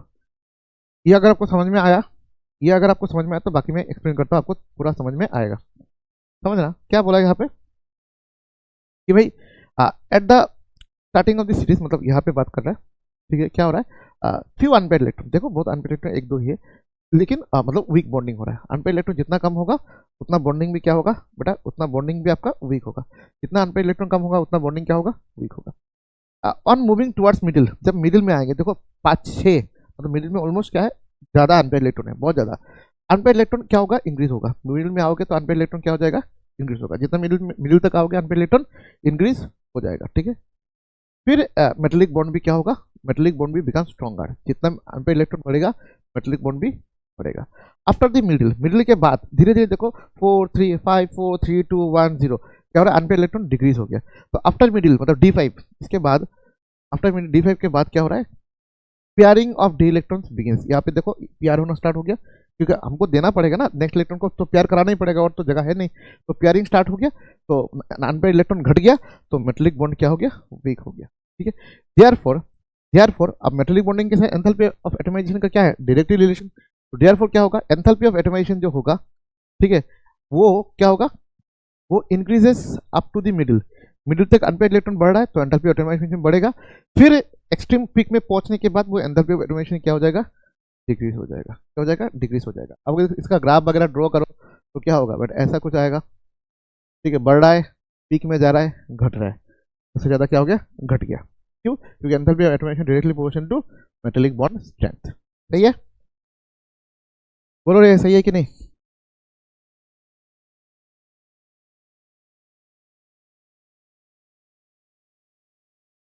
देखो सुनो, समझो, नोट नोट करो, ठीक है, ये मेन होता है पढ़ाई करने का सबसे बेस्ट टेक्निक, यही होता है, ठीक है। नेक्स्ट आपका मान लो यहाँ पे बोला है कि strongest metals, highest metallic bond कहाँ पे होता है, metal with maximum number of unpaired electron D5 में। जहाँ पे maximum number of unpaired electron होता है D5 रीजन में। D5 का मतलब बेटा पूरा पीरियड में बात करें तो 3D5 भी हो सकता है, 4D5 भी हो सकता है, 6D5 भी हो सकता है। D5 मतलब पूरा बात कर रहा है, ठीक है। तो जहाँ पे D5 रीजन होगा वहाँ पे क्या होगा, शो स्ट्रॉन्गेस्ट। जहाँ पे D5 रीजन होगा बेटा वहाँ पे स्ट्रॉन्गेस्ट मेटेलिक बॉन्ड देखा जाएगा। वहाँ पे मेटेलिक बॉन्ड क्या देखा जाएगा, बहुत ही स्ट्रॉन्ग देखा जाएगा, जहाँ पे हाईएस्ट नंबर ऑफ इलेक्ट्रॉन हो। तो 3D सीरीज में क्रोमियम स्ट्रॉन्गेस्ट मेटेलिक बॉन्ड देखा जाता है, क्रोमियम देखा जाता है, क्रोमियम एंड वेनेडियम में। आप लोग कुछ लोग बोल सकते हो सर वेनेडियम कहाँ से आएगा, उसमें तो 3 ही इलेक्ट्रॉन है, बता रहा हूँ। मोलिब्डेनम में भी हाईएस्ट इलेक्ट्रॉन होता है, मोलिब्डेनम होता है, और 5D सीरीज में टंगस्टन होता है। टंगस्टन स्ट्रॉन्गेस्ट मेटेलिक बॉन्ड बनाता है डी बॉक्स में, याद रखना। टंगस्टन क्या बनाता है, स्ट्रॉन्गेस्ट बॉन्ड। अब स्ट्रॉन्गेस्ट बॉन्ड बनाने के पहले पीछे सिर्फ रीजन वो नहीं है, सिर्फ D5 number of unpaired electron नहीं है, only number of unpaired electron नहीं है यहाँ पे। ऑफकोर्स ये भी D5 कॉन्फ़िगरेशन है, तो नंबर ऑफ अनपेड इलेक्ट्रॉन इसमें भी ज़्यादा है, ठीक है, इसमें भी ज़्यादा है, क्योंकि इसमें भी ये क्रोमियम के नीचे आ रहा है, समझना, ये क्रोमियम का नीचे आ रहा है। क्रोमियम, मोलिब्डेनम, टंगस्टन, ये होता है सीरीज, ठीक है, ये होता है, इसलिए क्रोमियम, मोलिब्डेनम, टंगस्टन आ गया। और कभी कभार इसका साइज एक्चुअली छोटा होता है। इसका साइज क्या होता है, डाउन द ग्रुप क्या हो रहा है, वहाँ पे साइज छोटा है इन द सेंस, बेटा सुनना, मेन बात साइज में नहीं है, मेन बात है कि वहाँ पे ये एक्चुअली कौन सा सीरीज से बिलोंग करता है, बोलो कौन सा, ये यहाँ पे 4F है ना, इसके पास 4F है कि नहीं, इसके आगे 4F है कि नहीं। तो पुअर शील्डिंग इफेक्ट की वजह से लेंथन और कंट्रैक्शन होता है, उस वजह से मैंने क्या बताया था, उसका साइज जितना बढ़ना चाहिए वो बढ़ नहीं पाता, साइज क्या हो जाता है, छोटा हो जाता है। लेकिन न्यूक्लियर चार्ज क्या हो जाता है, बहुत बढ़ जाता है, उस वजह से मेटेलिक बॉन्ड का स्ट्रेंथ सबसे ज़्यादा इसमें होता है। इसलिए एक तो उसके पास 5 अनपेड इलेक्ट्रॉन है, अनपेड इलेक्ट्रॉन भी ज़्यादा है उसके पास, ऊपर से अनपेड इलेक्ट्रॉन ज़्यादा है, उस ऊपर से ये इसके पास 5 नहीं 6 है, ठीक है, 6 अनपेड इलेक्ट्रॉन है, अनपेड इलेक्ट्रॉन भी ज़्यादा है, ऊपर से साइज भी कम है। अगर साइज कम है तो और इफेक्टिव न्यूक्लियर चार्ज ज़्यादा है, 4F का पुअर शील्डिंग इफेक्ट है, ये सब फैक्टर्स को कंसीडर करते हुए टंगस्टन को बोला गया कि ये सबसे 5D सीरीज का सबसे ज़्यादा क्या होता है, स्ट्रॉन्ग मेटेलिक बॉन्ड यही बनाता है, ठीक है। वेनेडियम का चीज़ अलग है, वेनेडियम आप लोग में पढ़ोगे, इसमें भी 3 अनपेड इलेक्ट्रॉन है, ठीक है, 3 अनपेड इलेक्ट्रॉन है। एक तो इसमें अनपेड इलेक्ट्रॉन ज़्यादा, 3 अनपेड इलेक्ट्रॉन बहुत बढ़िया सा बात है। लेकिन आप लोग नेक्स्ट क्लास चैप्टर में पढ़ोगे कि कोऑर्डिनेशन कंपाउंड में जो वेनेडियम जो कंपाउंड्स बनाता है ना, में जब लिगांड की प्रेजेंस में स्प्लिटिंग होता है, ठीक है। अभी नहीं समझोगे, T2G एंड EG की बोल के सर यहाँ पे स्प्लिटिंग होता है। एंड T2G में यहाँ पे 3 अनपेड इलेक्ट्रॉन होता है, विच इज मैक्सिमम, ठीक है। अनपेड इलेक्ट्रॉन होता है तो क्योंकि ये कभी ना कभी तो कंपाउंड बनाएगा किसी के साथ, ठीक है ना। तो यहाँ पे भी अनपेड इलेक्ट्रॉन इसको मैक्सिमम ही पकड़ा जाता है, ठीक है। ये फैक्टर हो गया। तो सब फैक्टर साइज हो गया, फिर आपका जेड इफेक्टिव यानी कि इफेक्टिव न्यूक्लियर चार्ज हो गया, फिर आपका नंबर ऑफ अनपेड इलेक्ट्रॉन हो गया, सब कुछ को कंसीडर करते हुए ये बोला गया क्रोमियम, मोलिब्डेनम, टंगस्टन ये सबसे ज़्यादा होता है। एंड पूरा पीरियोडिक टेबल में अगर ज़्यादा होता है तो मोलिब्डेनम टंगस्टन में दिखा जाता है, ठीक है। ओके, और this metals are called hard metals, याद रखना। तो क्या बोला जाता है, हार्ड मेटल्स बोला जाता है। क्या बोला जाता है, हार्ड मेटल्स। क्यों? Due to strong atomic bonding, क्योंकि इसमें मेटलिक बॉन्डिंग बहुत ज़्यादा होता है, इसलिए हार्ड होते हैं। आप लोग जैसे कि जिंक, कैडमियम, मर्क्यूरी को देख लो। मर्क्यूरी लिक्विड होता है, क्यों? इसमें क्या होता है, इसमें D10 कन्फिगरेशन होता है, 0 अनपेड इलेक्ट्रॉन होता है, स्ट्रेंथ ऑफ मेटेलिक बॉन्डिंग बहुत ही कम होता है। कम मेटेलिक बॉन्डिंग की स्ट्रेंथ होने के कारण ये क्या होता है, ये अट्रैक्शन ज़्यादा नहीं है ना, वो आप अपने एटम के बीच में अच्छा रिश्ता नहीं है, तो वो क्या होता है, वो लिक्विड है। लिक्विड में फोर्स ऑफ अट्रैक्शन कम होता है, आपको पता है।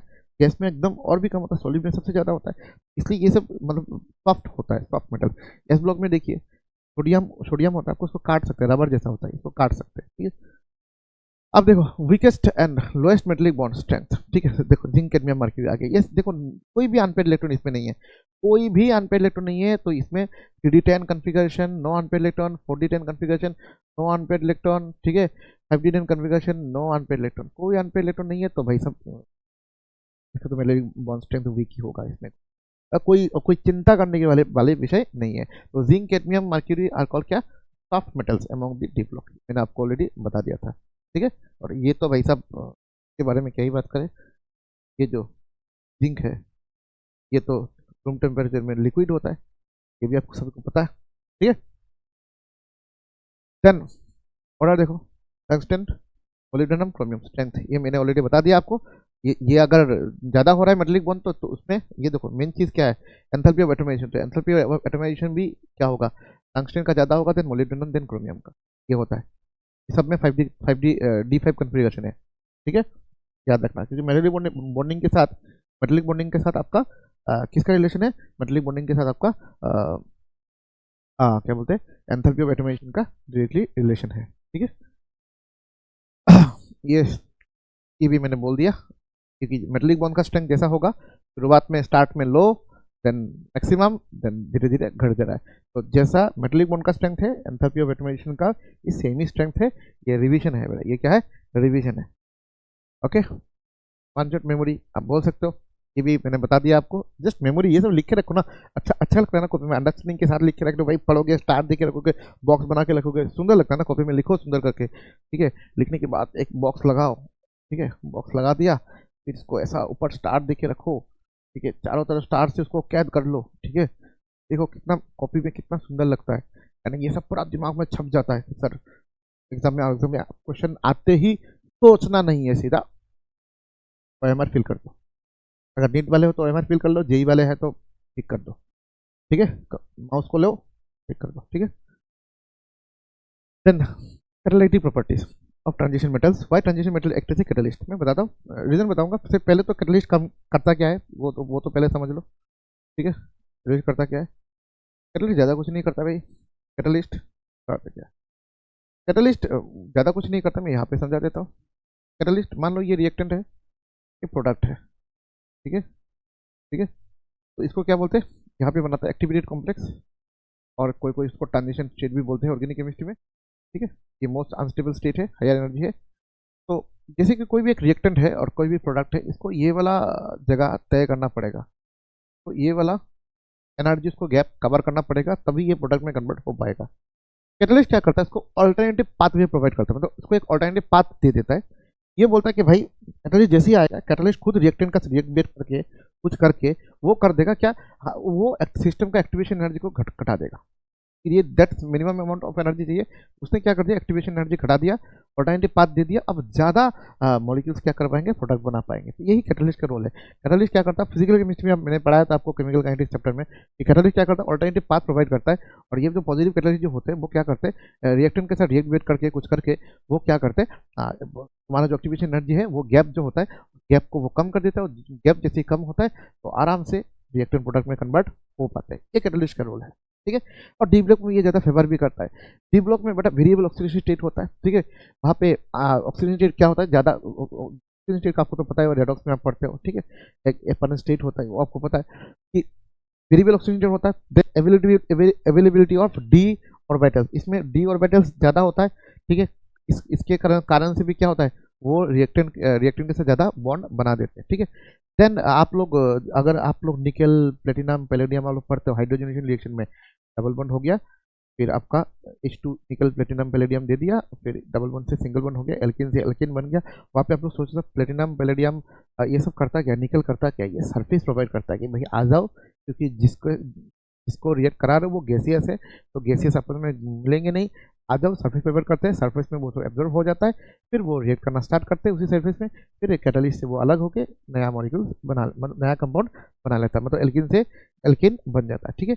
और मैंने क्या बताया था कि आपका जो कैटलिस्ट है वो क्या होता है, ज़्यादा रिएक्टिव होते हैं, वो क्या करते हैं, उनके पास अनपेयर्ड इलेक्ट्रॉन होता है, तो अनपेयर्ड इलेक्ट्रॉन होने की वजह से वो क्या करते हैं, ज़्यादा पेयरिंग टेंडेंसी रखते हैं, मतलब पेयरिंग टेंडेंसी मतलब वो ज़्यादा और किसी के साथ घुल मिल जाते हैं, मतलब और किसी के साथ वो बॉन्ड बना पाते हैं, ठीक है। एक तो सरफेस एरिया वाला मैंने बता दिया, निकल प्लेटिनम पैलेडियम, और भी है, देखो ना, प्रेजेंस ऑफ अनपेयर्ड इलेक्ट्रॉन, तो अनपेयर्ड इलेक्ट्रॉन जितना प्रेजेंट होगा, अनपेयर्ड इलेक्ट्रॉन जितना प्रेजेंट होगा, तो उतना क्या होगा आपका ट्रांजिशन स्टेट बनेगा, एंड यहाँ पे ट्रांजिशन स्टेट बनने की जो चांसेस बढ़ जाएगा, और जितना चांसेस बढ़ जाएगा उतना ज़्यादा रिएक्टेंट टू प्रोडक्ट में कन्वर्ट हो जाएगा।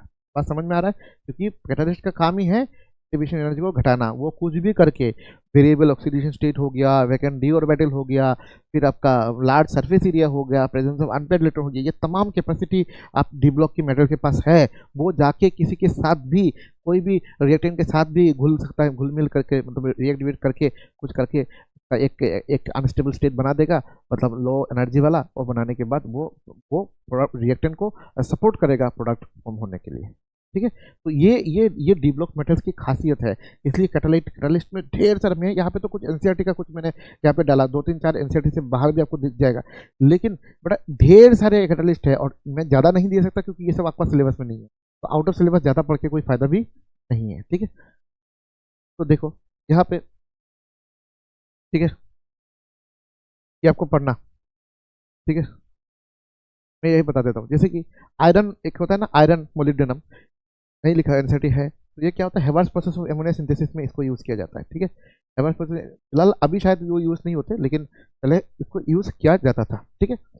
फिर निकल कैटालिस्ट आपको पता है वो हाइड्रोजनेशन में यूज़ होता है, आपको हाइड्रोजनेशन रिएक्शन में यूज़ किया जाता है एल्किन में, जैसे कि मैंने आपको बताया था, मान लो ये डबल बॉन्ड है कोई भी, और आपने यहाँ पे H2 निकल दे दिया, और आपने दे दिया, ठीक है, ठीक है, आपने दे दिया H2 प्लेटिनम, और आपने दे दिया H2 पैलेडियम, तो ये सब हाइड्रोजनेशन रिएक्शन होता है। क्या होता है, बहुत ही सिंपल होता है, यहाँ पे 2 हाइड्रोजन लग जाता है और सेम प्रोडक्ट देगा, ठीक है। ये एक्चुअली क्या कुछ नहीं, ये एक्चुअली सरफेस प्रोवाइड करता है, ये निकल ने मान लो ये सरफेस प्रोवाइड कर दिया, भाई साहब डबल बॉन्ड, आप आ जाओ, एब्जॉर्ब हो जाओ, आप H2 बोल रहे हो एब्जॉर्ब हो जाओ, फिर आप रिएक्ट करना स्टार्ट कर दो, फिर आप प्रोडक्ट बना लो, काम खत्म। ये इसको क्या करता है, सरफेस प्रोवाइड कर देता है, ठीक है। फिर आपका वेनेडियम पेंटॉक्साइड, ये SO2 से SO3 में, मतलब ऑक्सीडेशन प्रोसेस में ये मदद करता है, जहाँ पे H2SO4 इंडस्ट्रियल लेवल में जो मैन्युफैक्चर होता है उसमें प्रोसेस को बोलते हैं कॉन्टैक्ट प्रोसेस, जैसे हेवास process of ammonia synthesis, it is very important, very famous है, हर किसी को पता होता है। कॉन्टैक्ट प्रोसेस भी बेटे बहुत ही फेमस है, हेवास प्रोसेस ऑफ एमोनिया सिंथेसिस के बाद हम लोग कॉन्टैक्ट प्रोसेस देखेंगे, ठीक है। आगे जाके जब एडवांस लेवल की चीज़ें पढ़ेंगे तब मैं आप लोगों को पढ़ाऊंगा ये सब चीज़ें, ठीक है। फिर देन आपका MnO2 यूज़ होता है डिकम्पोजिशन ऑफ किसके, H2O2 को क्या डिकम्पोजिशन में इसको यूज़ किया जाता है। फिर आपका कोबाल्ट सॉल्ट, ये भी यूज़ किया जाता है, ठीक है, ब्लीचिंग पाउडर, ठीक है, डिकम्पोजिशन ऑफ ब्लीचिंग पाउडर, ठीक है। फिर ये सबसे इंपॉर्टेंट है, ये होता है जिगलर नाटा कैटलिस्ट, ठीक है। ये आपका पॉलीमर केमिस्ट्री अभी एनसीईआरटी बुक में नहीं है, आप पहले पॉलीमर केमिस्ट्री हुआ करता था, बहुत ही इंटरेस्टिंग था, उसमें पॉलीमर केमिस्ट्री में पॉलीमराइजेशन जो प्रोसेस होता है उसमें जैसे कि आप लोग बोलते हैं ना दुकान में जाकर पॉलीथीन दे दो, इट इज जो पॉलीथीन होता है, polythene is the polymer of ethene, तो पॉलीमराइजेशन ऑफ इथीन को जब पॉलीमराइज किया जाता है तो पॉलीइथीन बनता है, उसमें मैच बहुत ही बढ़िया सा रोल प्ले करता है जिगलर नाटा कैटलिस्ट, और कमर्शियल फील्ड में ये बहुत ज़्यादा इंपॉर्टेंट है। जिगलर नाटा कैटलिस्ट मतलब ये वाला, ठीक है, TiCl4 और C2H5 थ्राइस Al, ये वाला कैटलिस्ट को बहुत ही इंपॉर्टेंट है, इसको यूज़ किया जाता है पॉलीमराइजेशन। बाकी आपको इन दोनों कैटलिस्ट के बारे में तो आपको पता है, H2PT, फिर आपका निकल, ये आपको पता है ये सब कहाँ पे यूज होता है? ये सर आपका हाइड्रोजनेशन रिएक्शन में, ये कहाँ पे? हाइड्रोजनेशन रिएक्शन में। ठीक है, ठीक है, ये सब आपको बाद में पढ़ने को मिलेगा कि वाकर प्रोसेस क्या होता है। अगर टाइम मिले तो मैं कभी पढ़ाऊंगा, अभी फिलहाल तो आपके यहाँ पे नहीं है, लेकिन मैं पढ़ाऊंगा ये सब। तो ये मेजर रोल प्ले करता है आपका क्या, आपके डी ब्लॉक के जो मेटल होते हैं वो कैटालिटिक रोल प्ले करते हैं। ये कैटलिस्ट अच्छा कैटलिस्ट है, बहुत ही अच्छा कैटलिस्ट है। ठीक है, कुछ कुछ चीज़ें देख लो, जैसे कि वेनेडियम पेंटॉक्साइड क्या करता है, कैसे करता है, देखो। पहले वेनेडियम पेंटॉक्साइड क्या ऑक्सीडाइज करता है SO2 से। अरे भाई SO2 से मान लो कभी SO2 से SO3 बन गया, ठीक है, समझना चाहिए आपको। SO2 से SO2 बन गया तो मतलब क्या, ऑक्सीडाइज हो गया। ठीक है, ठीक है, पहले मैं बताता हूँ आपको होता क्या है। ये जो SO2 को ऑक्सीजन प्रोवाइड करता है, कौन करता है? वेनेडियम पेंटॉक्साइड प्रोवाइड करता है, तभी तो ये V2O5 बन जाता है।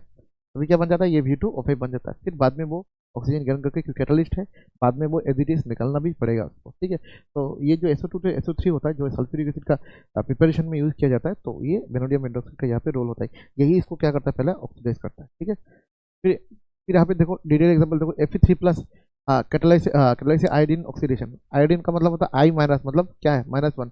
वहाँ पे I2 बन रहा है, मतलब सिंपल सी बात है भाई, -1 से, ठीक है, 0 बन रहा है, गेन ऑफ इलेक्ट्रॉन। और gain of electron is what, reduction. तो आयरन क्या हो रहा है, समझ लो पहले भाई, पहले समझ लो। आपने बोला ये -1 से, आप बोल रहे हो सर ये -1 से 0 आ रहा है, इसका अगर ऑक्सीडेशन हो रहा है, इसका अगर ऑक्सीडेशन हो रहा है, तो भाई जो ऑक्सीडाइजिंग एजेंट है तो रिडक्शन होगा, होगा कि नहीं? Fe3+ से ये क्या हो रहा है, +3 से +2 में आ रहा है, तो इसका क्या हो रहा है, इसका -1 से क्या हो रहा है, 0 आ रहा है, सॉरी, इसका क्या हो रहा है, -2, सॉरी मैंने गलत बोल दिया। ये -1 से क्या आ रहा है, ये -1 से 0 में आ रहा है, तो -1 से 0 में कैसे आएगा भाई, एक इलेक्ट्रॉन छोड़ेगा। ये मैंने गलत बोल दिया, ये मैंने गलत बोल दिया, गलत बोल दिया, गलत बोल दिया, तो गलत है, वो गलत है। ठीक है, ये गलत है। ठीक है, ये -1 से कहाँ पे आया, 0 पे आया, मतलब एक इलेक्ट्रॉन इसने छोड़ा। ये -1 से क्या आया, 0 में आया, मतलब इसने एक इलेक्ट्रॉन छोड़ा है। ठीक है, एक इलेक्ट्रॉन छोड़ा मतलब इलेक्ट्रॉन रिलीज कर दिया, मतलब ऑक्सीडेशन। ये क्या कर रहा है, Fe3+ से Fe2+ में आ रहा है, मतलब +3 से एक इलेक्ट्रॉन ले रहा है, तो क्या जा रहा है, +2 में जा रहा है। तो ये क्या हो रहा है, ये इसका क्या, रिडक्शन। रिडक्शन मतलब ऑक्सीडाइजिंग एजेंट, इसका ऑक्सीडेशन कराया, इसका उसका ऑक्सीडेशन कराया, ये क्या रोल प्ले किया, ये ऑक्सीडाइजिंग एजेंट मतलब खुद क्या हो गया, रिड्यूस हो गया। कैसे, +3 से +2 में कट हो गया। ठीक है, और ऐसे ही बेटा SO4 2- बनता है ये प्रोसेस में। ठीक है, हो गया। देन आपका की पॉइंट्स देखो, ये आप लोग पढ़ लेना, बहुत सिंपल सी चीज़ है, नोट डाउन करके पढ़ लेना, आपको मजा मजा आ जाएगा। ठीक है,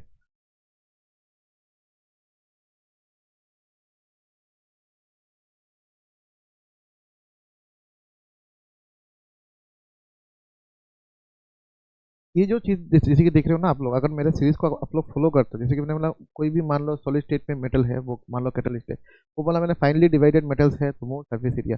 मैंने आपको जब कैटलिस्ट के बारे में पढ़ा था, एक्टिवेशन एनर्जी, फिर आपका उसको चैप्टर का नाम क्या है, केमिकल काइनेटिक्स, वहाँ पे मैंने जब पढ़ाया था आपको, मैंने बताया था सर्फेस एरिया के बारे में पढ़ाया था। जितना सर्फेस एरिया बढ़ा देते हो, तो जैसे कि आप एक टुकड़ा है मेटल का, उसको आपने तोड़ के एकदम पूरा हजारों छोटा छोटा आपको तोड़ दिया, जैसे ही आपने तोड़ दिया उसका मतलब क्या है, आपने सरफेस एरिया को बढ़ा दिया। तो सरफेस एरिया जितना ज़्यादा बढ़ाओगे वो बहुत ही जल्दी क्या हो जाएगा, वो एब्जॉर्प्शन ज़्यादा जल्दी होगा, एंड एक्टिवेशन एनर्जी कम होगा, और ज़्यादा रिएक्टर मॉलिक्यूल प्रोडक्ट में कन्वर्ट होंगे। तो ये सब चीज़ें मैंने ऑलरेडी पढ़ा के लगा, आप लोग पढ़ोगे तो समझ में आ जाएगा। ठीक है, फिर वन लाइन समरी हमेशा होता है, देख लो क्या क्या रीज़न हो सकता है आपका, क्यों इनका कैटलिस्ट अच्छा कैटलिस्ट क्यों है, क्योंकि वेरिएबल ऑक्सीजन स्टेट दे सकता है, पहली बात, वेरिएबल ऑक्सीजन स्टेट दे सकता है। फिर availability of vacant D orbital होता है, ठीक है, आराम से रिएक्ट कर सकता है। लार्ज सरफेस एरिया होता है, ठीक है, लार्ज सरफेस एरिया होता है, और एब्जॉर्प्शन, ठीक है, इतना कुछ होता है। फिर फॉर्मेशन ऑफ इंटरमीडिएट कॉम्प्लेक्सेस बना सकता है, ठीक है, जैसे कि इंटरमीडिएट कॉम्प्लेक्स मतलब होता है, ये है रिएक्टेंट, ये आपने दिया कैटलिस्ट, बीच में एक रिएक्शन कैटलिस्ट बनेगा, फिर कैटलिस्ट निकल जाएगा, और नया जो है मान लो कुछ है वो जाके क्या हो जाएगा, ऐड हो जाएगा, और आपका मान लो क्या बन गया, आपका नया प्रोडक्ट बन गया। तो ये बहुत ही जल्दी क्या बना सकता है, इंटरमीडिएट कॉम्प्लेक्सेस बना सकता है, जो अनस्टेबल होता है, एंड ये फेवर करता है रिएक्शन को कैरी आउट करने के लिए। ठीक है, और लोअर एक्टिवेशन एनर्जी क्या करता है, प्रोवाइड करता है, ये लोअर ऑक्टिवेशन एनर्जी प्रोवाइड करता है। और ऑक्टिवेशन एनर्जी जैसे ही लोअर होता है, ज़्यादा रिएक्टेड मॉलिक्यूल ज़्यादा प्रोडक्ट में कन्वर्ट हो पाता है, प्रोबेबिलिटी बढ़ जाता है। ठीक है, फिर tendency to form alloy. Alloy का मतलब क्या होता है आप लोगों को मैं बताना चाहता हूँ। एलॉय का और एक नाम होता है सॉलिड सॉल्यूशन, ये भी मैंने सॉल्यूशन चैप्टर में बता के रखा है। एलॉय का दूसरा नाम क्या है? Solid solution. देखो सॉलिड सॉल्यूशन का मतलब होता है जैसे कि आप लोग बोलते हैं सॉलिड सॉल्यूशन मतलब जैसे कि आप लोग बोलते हैं होमोजेनियस मिक्सचर। जैसे कि मान लो मैंने बोला, तो मान लो मैंने ए एंड बी को मिलाया, ये भी सॉलिड है, ये भी सॉलिड है, दोनों को मैंने पिघला दिया, पिघलाने के बाद दोनों को मैंने मिला दिया, फिर ठंडा हो गया, दोनों मिलके एक हो गया, ये हो गया एलॉय। इसमें सोल्यूट भी सॉलिड, सॉल्वेंट भी सॉलिड, दोनों ही सॉलिड, और दोनों ही सॉलिड होने के कारण इसको सॉलिड सॉल्यूशन बोला जाता है। ये होता है एलॉय। और एलॉय काफ़ी स्टेबल होते हैं। एलॉय काफ़ी स्टेबल मतलब काफ़ी क्या होता है, फायदेमंद होते हैं। स्टेबल इन द सेंस मतलब मार्केट में बहुत ज़्यादा एलॉय चलता है, जैसे कि स्टेनलेस स्टील, इस बहुत बहुत सारी चीज़ें मैं एग्जांपल बताऊंगा चलता है। इसमें मेन जो होता है ना एलॉय होने के लिए, जो दो मेटल में के बीच में जो एलॉय हो सकता है वो मेटल हो सकता है, एक मेटल और दूसरा नॉन मेटल भी हो सकता है, इसमें कोई प्रॉब्लम नहीं। लेकिन उसका साइज डिफरेंस मोस्टली बोला जाए 15% से कम होना चाहिए। ठीक है, ज़्यादा डिफरेंस होने से नहीं होता है। यहाँ पे क्या बोला गया, देखो एटॉमिक रेडियस सिमिलर होना चाहिए, वही मैंने बोला 15% से कम होना चाहिए। एटॉमिक रेडियस जी ब्लॉक में क्या होता है, सिमिलर होता है, इसलिए वो लोग एलॉय बना पाते हैं। दूसरी बात है क्या, ये पार्शियली फील्ड डी ऑर्बिटल्स होते हैं, डी ऑर्बिटल कंप्लीटली फील्ड नहीं होते, इसलिए ये एलॉय बना पाते हैं। फिर high melting point and strong metallic bonding. ठीक है, जब एलॉय बनता है, ठीक है, तब तब क्या होता है, बहुत ही स्ट्रॉन्ग लेटिस मतलब बहुत ही स्ट्रॉन्ग कंपाउंड बन जाता है, और ये हमारे लिए बहुत अच्छा होता है। ठीक है, एलॉय क्या बोला definition, homogeneous mixture, of course homogeneous metallic mixture, because solution word जब भी बोला जाएगा समझना ये होमोजेनियस मिक्सचर होना चाहिए। मतलब जो कॉन्स्टिट्यूएंट पार्टिकल्स होंगे वो एकदम इक्वली आप बोल सकते हो, पूरा एकदम क्या बोलो यूनिफॉर्मली डिस्ट्रीब्यूटेड होना चाहिए। जैसे कि आपने पानी की बोतल में, मान लो ये पानी का बोतल है, ट्रांसपेरेंट बोतल है, इसमें हमने नमक मिला दिया, आपने शेक कर लिया, फिर आपको नमक दिखना नहीं चाहिए, इट इज़ कॉल्ड क्या, ये होमोजेनियस मिक्सचर हो गया। अब नमक कहाँ है नहीं पता, आप यहाँ से कहीं से भी सैंपल कलेक्ट करोगे, आप उसको टेस्ट करोगे, हर जगह से, बोतल के ऊपर से, मिडिल से, नीचे से, हर जगह से आपको सैंपल जो दिखेगा वो जो सैंपल कलेक्ट करोगे उसका टेस्ट बराबर आएगा, उसका डेंसिटी एवरीथिंग बराबर आएगा। क्यों? क्योंकि ये सॉल्ट इक्वली पूरा यूनिफॉर्मली डिस्ट्रीब्यूट हो चुका है पूरा सॉल्वेंट में। तो होमोजेनियस मिक्सचर जब होगा तभी ये क्या होगा, ये होमोजेनियस मिक्सचर को ही हम सोल्यूशन बोलते हैं। हेटेरोजेनियस मिक्सचर हो गया तो वो कोलाइड्स हो जाएगा, वो हमारे अभी करंट सिलेबस के टॉपिक नहीं है, करंटली हम उसको नहीं पढ़ेंगे। तो होमोजेनियस मिक्सचर होना चाहिए क्योंकि ये सॉलिड सोल्यूशन है। हमने जब भी सोल्यूशन वर्ड बोला तो समझना ये होमोजेनियस मिक्सचर होना चाहिए। एक बार मिलने के बाद उसका कंपोजिशन क्या होना, कंपोजिशन इन द सेंस उसका जो यूनिफॉर्मली पूरा डिस्ट्रीब्यूट होना चाहिए, सोल्यूट और सॉल्वेंट पूरा यूनिफॉर्मली क्या होना चाहिए, डिस्ट्रीब्यूट होना चाहिए। ठीक है, क्या बोला गया एलॉय में, क्या बोला गया डेफिनेशन की, homogeneous metallic mixture of two और more metals, metals plus non metals भी हो सकते हैं, कोई प्रॉब्लम नहीं, पहले ही बता के रखा, form by mixing molten state and cooling. मतलब दो मेटल को बोलोगे आप, जब आप मिल जाओ, आप एलॉय बना दो, वो कभी नहीं बनाएगा। क्यों?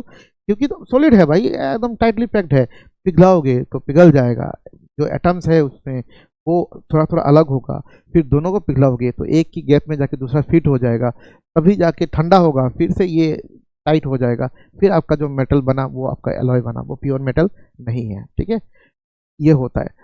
ये मेटल का क्या क्या एलॉय का कैरेक्टरिस्टिक क्या, ऑफ कोर्स बेटा हाई पैकिंग एफिशिएंसी होने के कारण हार्ड बहुत ज़्यादा होता है, हाई टेंसाइल स्ट्रेंथ होता है, बिकॉज क्या होता है lattice become more rigid and pure metal का।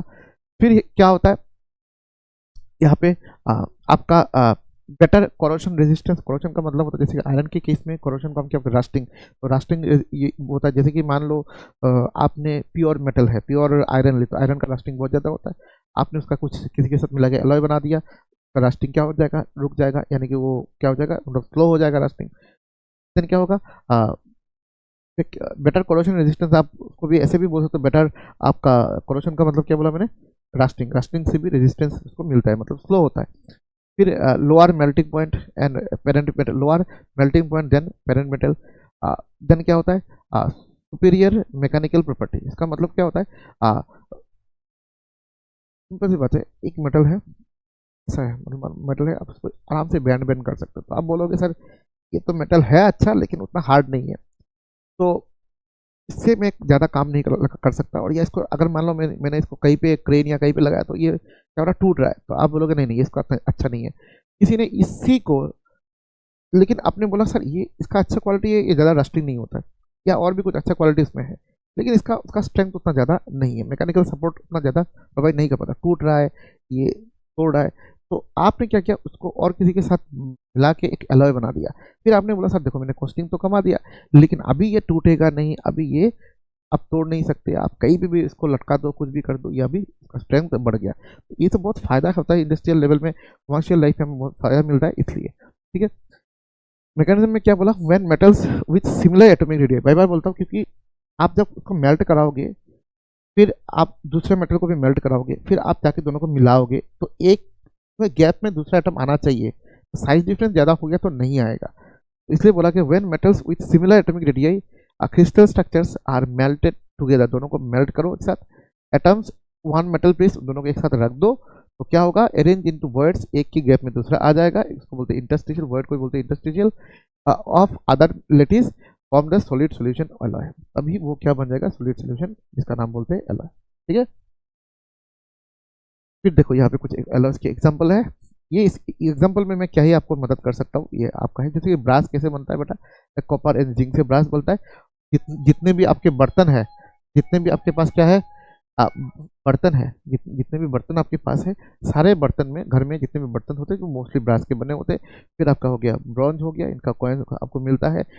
स्टेनलेस स्टील, ये सबसे इंपॉर्टेंट होता है। क्या होता है स्टेनलेस स्टील, तो सबसे ज़्यादा हमारे घर में यूज़ होता है। ठीक है, तो इसमें आप लोगों को पता है क्या होता है, यहाँ पे जहाँ कहाँ पे यूज़ होता है ये भी आपको मालूम है। ठीक है, ये होता है आपका स्टेनलेस स्टील। तो स्टेनलेस स्टील में क्या होता है, ये आयरन तो होता है, क्योंकि उसको स्ट्रेंथ देने के लिए आयरन तो चाहिए बेटा, लेकिन आयरन, प्योर आयरन से आप यूज़ नहीं कर सकते किचन में, क्योंकि रस्टिंग ज़्यादा होता है, और अगर हम वही चीज़ खाएंगे तो अच्छी बात नहीं है। ठीक है, फिर आपका बाकी जो जितने भी है वो आप लोग यहाँ से देख सकते हैं। ठीक है, बाकी आराम से आप लोग क्या कर सकते हो, देख सकते हो। जब उसके बाद क्या है आपका, क्या है देखो क्या क्या रीजन होता है, नोट करो, ये नोट करो, ये मुझे बताने का क्या है रीजन, कि इसको मैंने एक साथ करके दिया है। ठीक है, पॉज करो, नोट करो। ठीक है, उसके बाद क्या है, tendency to form interstitial compounds. ये क्या है, इंटरस्टिशियल कंपाउंड का मतलब क्या होता है, जैसे कि मान लो कभी कभी क्या होता है ना, एक मान लो मेटल है, तो वो मेटल क्या कर रहा है, एक मेटल आपके पास है, मान लो वो मेटल, देखो देखो मेटल है, तो मेटल यहाँ पे अपना लेटिस बना के बैठा हुआ है। तो कभी कभी क्या होता है, उस मेटल के बीच में छोटा साइज का, छोटा छोटा नॉन मेटल को इंसर्ट किया जाता है। वो इसका जो एम्प्टी स्पेस या वर्ड जिसको बोलते हैं, या इंटरस्टिशियल जो बोलते हो, उसको डाला जाता है। उससे उसका काफ़ी स्ट्रेंथ इंक्रीज हो जाता है। फिर से मैं बता रहा हूँ, इससे उसका काफ़ी क्या हो जाता है, स्ट्रेंथ इंक्रीज हो जाता है। और ये सब चीज़ों को बोला जाता है इंटरस्टिशियल कंपाउंड्स। अब क्वेश्चन क्या है, मैं फिर से आपको पढ़ के बता रहा हूँ कि व्हाट आर, आपको मैंने बताया कि what are interstitial compound when a very small non metal atom, कौन कौन है सर, हाइड्रोजन, बोरॉन, कार्बन, ये सब नाइट्रोजन, ये सब एंटर करता है कहाँ पे, enter and occupy the interstitial void. मैं आपको ड्राइंग के साथ बता देता हूँ, जैसे कि मैंने बोला था ऐसे। ठीक है, ये मान लो मेटल से, ठीक है, दूसरे मेटल से, ठीक है, ठीक है, ये मेटल से, इंटरस्टिशियल वॉइड कौन सा है भाई, इंटरस्टिशियल वॉइड कौन सा है, मान लो यहाँ पे एक नॉन मेटल आ गया, यहाँ पे आ गया, यहाँ पे आ गया, हाइड्रोजन, कार्बन, ऑक्सीजन, ये सब आ गया मान लो। ठीक है, आ गया, तो क्या बनता है, तो उसमें जो वर्ड्स था ना, अब उस वर्ड्स में ये सब नॉन मेटल्स आके घुस गया। ठीक है, ये आप उसको, ये अलॉय नहीं है, अलॉय में पिघलाया जाता है, फिर उसमें इसको मतलब मेल्ट किया जाता है, फिर ठंडा होता है, फिर दोनों एक साथ मिलता है, ऐसा है। ये ऐसा नहीं है, अलॉय नहीं है, वो उसके गैप में ये जाके घुस गया। ठीक है, अब क्या हो, एम्प्टी स्पेस, इसको नाम मैंने बताया था, इसको वॉइड भी बोलते हैं, या इंटरस्टिशियल स्पेस भी बोलते हैं, इंटरस्टिशियल वॉइड भी बोलते हैं। आपका मर्जी है, कोई भी टर्म से आप पुकारो उसको, इंटरस्टिशियल स्पेस, वॉइड बोल सकते हो आप, एम्प्टी स्पेस भी बोल सकते हो। इसमें जाके ये घुस जाता है, एंड ये क्या बनाता है, मेटेलिक लेटिस बनाता है, और ये एक क्या बनाता है, non metallic interstitial compound form होता है। क्या फॉर्म होता है, नॉन मेटेलिक इंटरस्टिशियल कंपाउंड क्या होता है, फॉर्म। अच्छा, सॉरी, नॉन स्टोइचोमेट्रिक, नॉन स्टोइचोमेट्रिक का मतलब समझते हो, स्टोइचोमेट्रिक तो समझते हो आप लोग। ठीक है, मैं एग्जांपल दिखाता हूँ।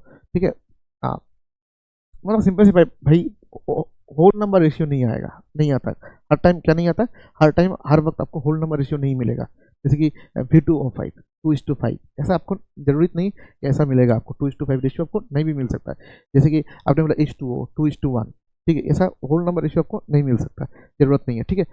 वाई ओनली ट्रांजिशन मेटल्स, क्यों ट्रांजिशन मेटल में ही ये सब चीज़ें देखने को मिलता है। ट्रांजिशन मेटल क्या बोला, readily form interstitial compound, because इसके पास ऑफकोर्स देखो they possesses closely packed metallic lattice, high packing efficiency इसमें होता है।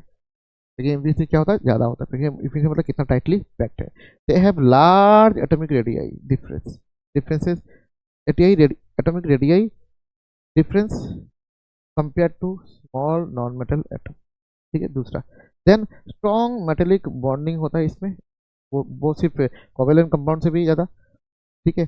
देन आपका क्या हो गया, क्या बोला, strong metallic bonding can tolerate lattice distortion caused by trapped atoms, ठीक है। ये तीनों बहुत सिंपल सी पॉइंट है, उतना कुछ खास इसमें कुछ बोला नहीं गया, ये सिंपल इंग्लिश ही है, आप पढ़ के समझ सकते हो, ठीक है।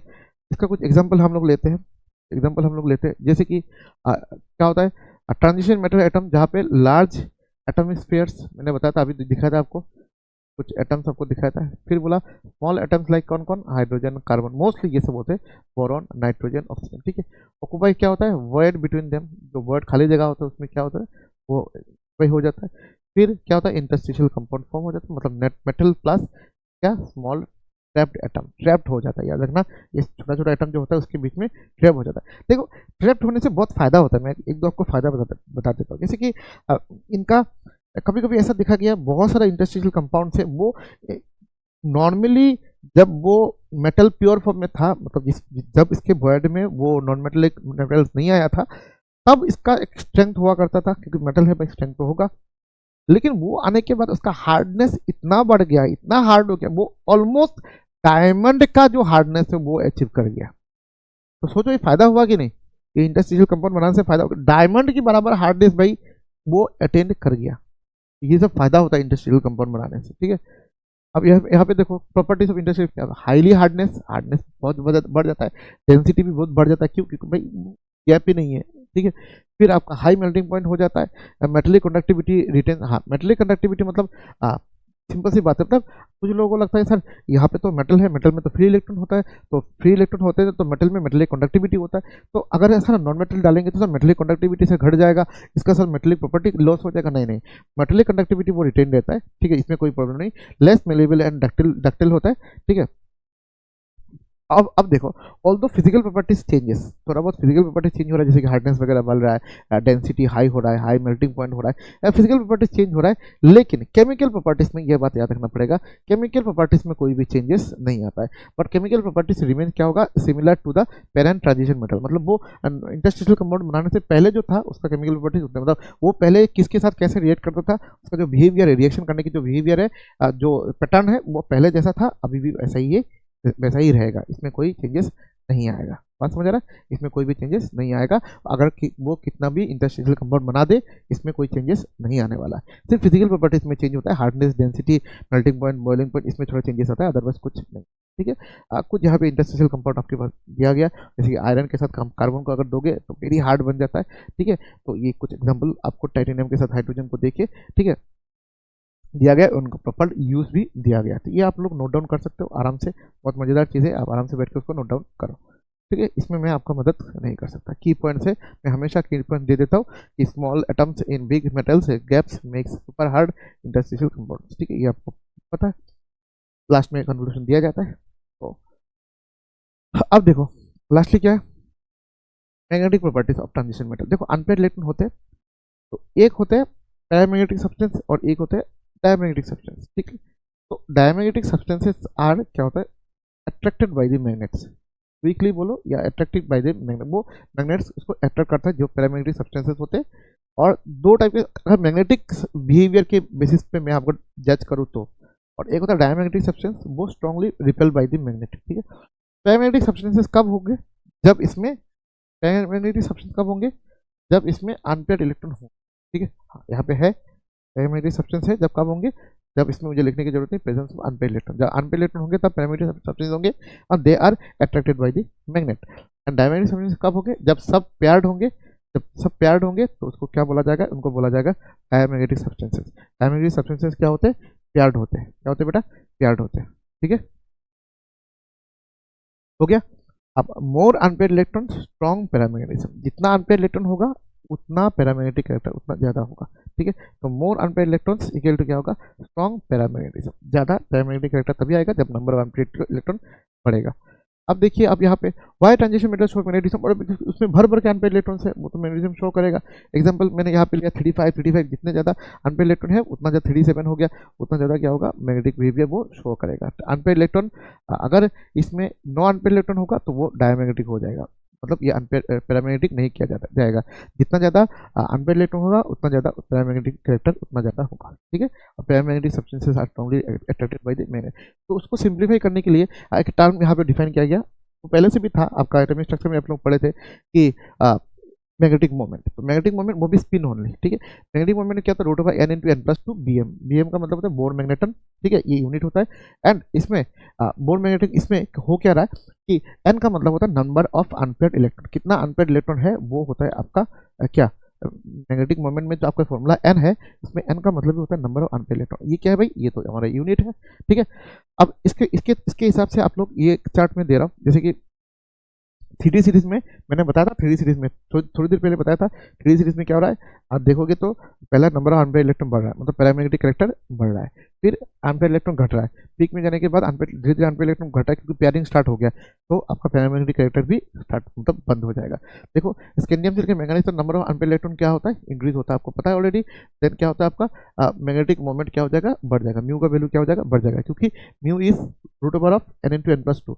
नंबर ऑफ अनपेयर्ड इलेक्ट्रॉन बढ़ेगा तो मैग्नेटिक मोमेंट भी बढ़ेगा। Mn से जिंक तक क्या होगा, इलेक्ट्रॉन अगेंस्ट पेयरिंग स्टार्ट होता है, इलेक्ट्रॉन क्या करना स्टार्ट करता है, पेयर स्टार्ट करता है, तो मैग्नेटिक मोमेंट क्या हो जाएगा, मैग्नेटिक मोमेंट डिक्रीज हो जाएगा। ठीक है, और जिंक में तो सॉरी जिंक में तो 3D10 सब पेयर्ड है, तो जिंक में ये क्या हो गया बेटा, ये डायमैग्नेटिक हो गया। ये क्या हो गया, डायमैग्नेटिक। जिंक क्या बन गया, डायमैग्नेटिक। ठीक है, अब इसमें देखो अच्छी बात है, नंबर अनपेयर्ड इलेक्ट्रॉन 0 है तो आपका मैग्नेटिक मोमेंट क्या हो गया, आपका मैग्नेटिक मोमेंट हो गया नेगेटिव मोमेंट 0, क्योंकि root over of 0 into 0+2 root 0 0 होता है। 1 हो गया तो आपका 1.73, 2 हो गया, 3 हो गया, 5 हो गया, तो इतना आ रहा है। ठीक है, तो maximum magnetic moment in first transition series showed by Mn2+। इसमें अनपेयर्ड इलेक्ट्रॉन सबसे ज़्यादा होता है, भर भर के होता है। ठीक है, 5 अनपेयर्ड इलेक्ट्रॉन होता है तो ये ज़्यादा अनपेयर्ड इलेक्ट्रॉन शो करता है, तो इसमें पैरामैग्नेटिक कैरेक्टर भी ज़्यादा होता है, और पैरामैग्नेटिक कैरेक्टर को ही मैग्नेटिक मोमेंट से बताया जाता है, तो वो मैग्नेटिक मोमेंट भी ज़्यादा होता है। ठीक है, देख लो इस all unpaired D5 system, all unpaired electron, सब के सब क्या है, सब के सब अनपेयर्ड इलेक्ट्रॉन है। ठीक है, सब अनपेयर्ड इलेक्ट्रॉन, तो मैक्सिमम पैरामैग्नेटिक कैरेक्टर। ठीक है, D9 में एक अनपेयर्ड इलेक्ट्रॉन है क्योंकि 4 पेयर्ड है, ये वीक पैरामैग्नेटिज्म। और D10 जिंक 2+, 4s0 3D10, तो ये क्या हो गया आपका फुल लिफ्ट, तो ये diamagnetic, repel by the magnet. ठीक है, फाइनल रिविजन हो गया। ठीक है, आप लोग आराम से इसको देखिएगा, पढ़िएगा। नेक्स्ट लेक्चर आ रहा है, लेक्चर 3। उसके पहले क्या करना है, मैं फिर से बता दूं, कोऑर्डिनेशन कंपाउंड को जरूर देखना है। अगर पहले आप कोऑर्डिनेशन कंपाउंड को देख के आए हो तो नो प्रॉब्लम, आप आराम से लेक्चर 3 को कंटिन्यू कर सकते हैं, लेकिन बिफोर दैट आपको कोऑर्डिनेशन कंपाउंड देखना चाहिए, क्योंकि लेक्चर 3 से कोऑर्डिनेशन कंपाउंड का एप्लीकेशन आपको दिखने को मिल जाएगा। ठीक है।